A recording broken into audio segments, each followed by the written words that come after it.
Hello guys, it's me again, Alondra. This is a day in my life as a content creator at age 24.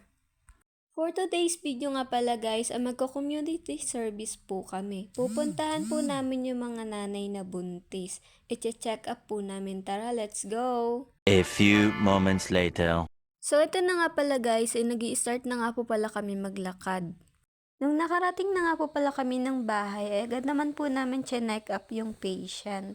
Alam nyo ba guys na sobrang kinakabahan po kami habang nagche-check up po ng mga patient namin.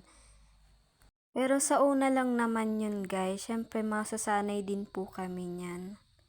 So ito na nga, tapos na nga po pala kami mag-community service kaya pauwi na po kaming lahat. Next week naman po ay sa ibang barangay naman po kami mag-community service. Kaya abangan nyo ulit yung vlog ko.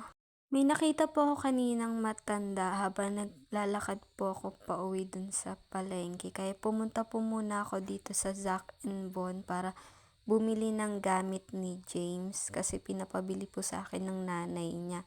Sabi ko ay babaryahan ko muna at babalikan ko po siya doon. Nung nabaryahan na nga po ay agad naman po ako pumunta dito sa tindahan para lang bumili ng tinapay at ibibigay ko po yan dyan sa matanda. Alam nyo ba guys, ewan ko ba, sobrang maawain po talaga ako sa matanda na naglilimos. Binigyan ko rin siya ng 10 pesos. Yun lang kasi yung kaya kong ibigay.